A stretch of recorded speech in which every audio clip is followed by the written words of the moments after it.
Most of Berlin was just me sitting on my couch because during COVID I couldn't get a passport to actually go. Oh, Because for reference, like before Envy, I was just working at UPS delivering packages oh wow. during COVID. Uh-huh. So then I joined this team and like I knew that we could be successful. I just didn't think about like how fast that would ramp up. Hmm. So it wasn't something I really planned for. And then by the time it came to get a passport, all the offices were closed. So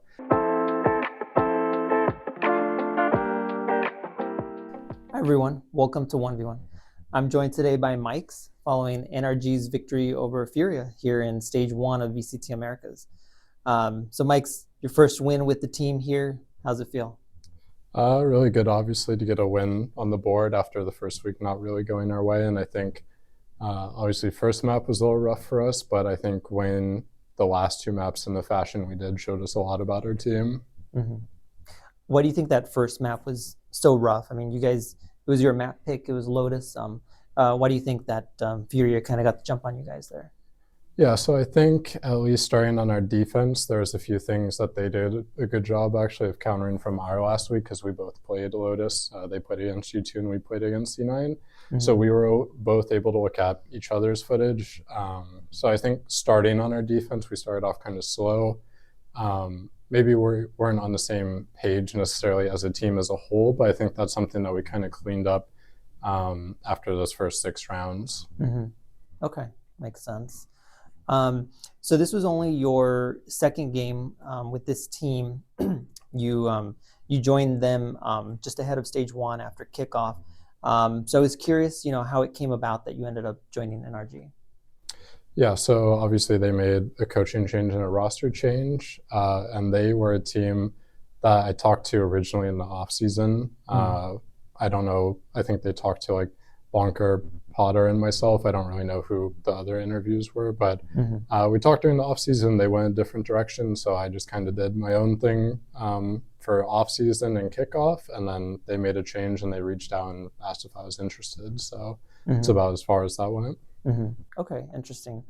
Uh, so it wasn't just you who joined the team for stage one, but it was also Brock. How involved were you in that sort of decision as well? Like, were you an influence over him joining the team, or was that kind of a separate deal?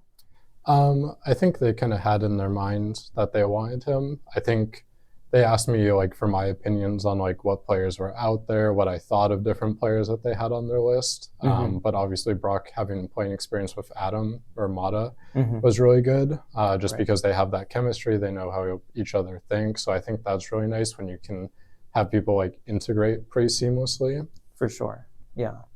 Um, so I mean, it's still early, but it it also is, coming off of the kickoff tournament. Like, how challenging is it to kind of join a team in the middle of the season, so to speak, as opposed to like if you have a whole off season to kind of like train?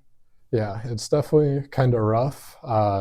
Not only joining a season like or a team after kickoff, but Mm-hmm. also the fact that there was the two map changes. Mm-hmm. There's the agent changes that have been going on, and even without the agent changes, like T1 has kind of showed this double duelist meta as well that can be played alongside the Breach Teo. Mm-hmm. So I think that's a lot of stuff to kind of figure out, and I'm also trying to figure out like with this team, what are they best at? Like, what can I do to enable them more? What are some bad habits? And you're kind of learning all that on the fly. Mm-hmm. So our focus is just as much as possible try and improve our details and our team play like every day. Um, and it's not really about like how we start because I think everyone came away pretty positive after the C9 loss because we Mm-hmm. saw how we could play from that first map of Lotus and we realized there's a lot of details that we were missing on our Fracture and Pearl. But I think that's all it really is about is like takeaways and how you can progressively get better throughout the year. Because I think G2 especially showed that last year. They didn't start off the year very well at all. Mm-hmm. Obviously, they made a roster change as well, but they progressively just kept getting better and better the entire year. Right. So yeah, 2 weeks in, two games in, like, how are you feeling about like the progress the team is making? Like, do you feel that are you feeling pretty good about the rest of the stage, or do you think that maybe it might take until stage two to kind of see everything kind of come to fruition? I think from these first two matches, because you can practice for as long as you want, you can practice for like a month or 2 months or however long, but you don't really know how people are fully going to play until they hit the stage. Right. From what I've seen so far from our team, I feel like we learn very quickly from the mistakes we've been making, or maybe like from the C9 series, we saw a map wasn't as far ahead as we wanted it to be in terms of like our planning and our details. I think everyone is very good at pointing out like solutions or like addressing problems, or at least like saying that there is a problem. So I feel very confident that as the weeks go on, we're only going to get better and better. And I think that puts us in like a very good position for playoffs. Yeah, that's great to hear. So this is your first new team in a few years, because you had been with the 100 Thieves organization for the past 3 years. So just kind of first impressions of joining a new org. Like I know 100 Thieves, maybe gets a little more scrutiny as an org. So just kind of how do you feel about just first impressions of the new org, NRG? Yeah, I mean, I think there's a lot of like hardworking people, like our manager Riot and our GM Jamie do like a really good job of helping us out and getting us like the things that we need to perform and making life easy on the day to day. Riot does like a really good job of trying to make sure everyone's needs are met.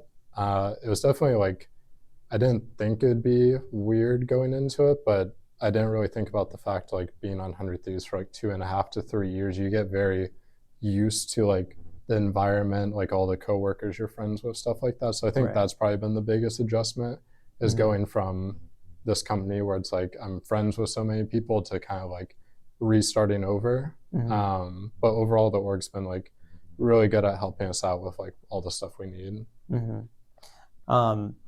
As far as like the players, I know that you've worked with FNS before, back when you were coach of Envy back in 2021. So just what's it like for you kind of reuniting with him here on NRG? Yeah, I mean, I always think FNS is like very hardworking and very smart about the game. I think overall, like sometimes we have differences of opinion, but that's something that I like a lot, because I don't think you can have a successful team if everyone relies on like one person for all the answers. I don't think if you look at any of the successful like Valorant teams over the past like few years, none of them is one person doing like 100% of the work, right? So that's something that I enjoy about him and all the other players on the team, is I feel like everyone tries to constantly like address problems, come up with solutions. And I think he's like the spearhead of that for the team in terms of like addressing those things. It's interesting. That's good to hear. I want to go back again to 2021, to that Envy team. You guys went to Masters Berlin, one of the early lands in Valorant history. It seems like ages ago now, so I just kind of wanted to get your perspective. Like, what do you remember about that land? Kind of what are your lasting memories of Masters Berlin? Most of Berlin was just me sitting on my couch, because during COVID I couldn't get a passport to actually go. Because for reference, like before Envy, I was just working at UPS delivering packages during COVID. So then I joined this team, and like I knew that we could be successful. I just didn't think about like how fast that would ramp up. So it wasn't something I really planned for. And then by the time it came to get a passport, all the offices were closed. So I just remember watching like all the games, like waking up really early because it was EMEA time, just sitting on my couch watching them, which honestly is a lot less stressful, because it's like I have no, like I would send them my notes and like ideas for the game and like game plan. But after that, it's like, okay, it's like out of my hands now. So I see. So yeah, what was the communication like with them? Yeah, so I would still wake up really early for practice. I'd wake up at like 3 or 4 in the morning to do remote practice and spectate the scrims. And then we would just talk about like veto, because I wouldn't be there in person to do veto. So I would send them my thoughts. We would come to a consensus. And then FNS would just ask for like just game plan stuff, like what strats would be good, like what does this team do that we should counter, just like very basic details for them. Okay, makes sense. So I wanted to kind of get your take on like your coaching philosophy. Like what do you emphasize as a coach? Kind of what are the things that you like to focus on as a coach? Yeah, so I would say fundamentals are pretty important. Like obviously everyone's going to talk about that. mostly focusing on like team play and like how people communicate with each other. Because I think you can talk about like, we need to do this or we need to do that, but if people don't have a good word or phrase to like accomplish that in a match, because there's a lot of information that's being calmed in a match and like high pressure, and sometimes just having like a very basic word, whatever that is, that people can rattle off and everyone can get on the same page. I think that's extremely important. And then also something more so with the last 100 Thieves roster from 2024 that I've carried more into this year is just, I think there is like metas in this game in terms of like agents, like this agent is best played like at this site or like in this way. But ultimately, at the end of the day, the player has to be confident doing it in a match. So player comfort is something that I've thought about a lot more. So just asking questions like, okay, I want to make like, maybe it's like a defensive setup or something like that, and this is what I want the goal to be. What spots would you guys want to be in to accomplish that? Because obviously I can draw something up, but if it's not something they all feel comfortable doing, it's not going to work in the match. So I think those are like two very important things for our team as well. Okay, interesting. And are there any like coaches that you admire in particular? Like could be other Valorant coaches or could be another game. Yeah, so I mean, Sean Garris is the first one I would think of, the first coach that I worked with ever. And I think he was like a person that brought in a lot of like leadership experience for me, because I had never really, like on Envy, I was a coach, but I didn't really know much about like leadership. It was just kind of like, I'm good at strategy, but I'm trying to learn more about how to be a leader. And I think he, with his background and everything, like draws a lot of respect from players in general, and I think he's like a very easy person to like follow with his plan. MC is another person that I think is like extremely underrated. Obviously he's doing collegiate coaching now, but I think especially in 2023, what he did with like the C9 roster with the rebuild, I think it's very like unfortunate that they didn't make that Tokyo LAN, because that roster was like insane that year. And I would say Zix as well is someone that I learned a lot from, just because of like his background from like league and like the things that they did on EG. I think it kind of brought a different like perspective to what I thought. So I definitely think there's a lot of things I picked up on from him, but those are ones that I like talk to a lot or like know the most. A lot of other coaches, like I don't really know like what they do as much, so it's hard for me to like draw from that as much, but those would be like my main three. Yeah, definitely some good ones right there. I mean, how did you get involved with coaching to begin with? Yeah, so that was also not really planned out at all. It was during COVID, Valorant came out. For reference, I played like CS before, but I didn't really like play amateur or coach in it. And DDK and Sean Garris, I was kind of becoming friends with them. Like I met them through like playing FACEIT games.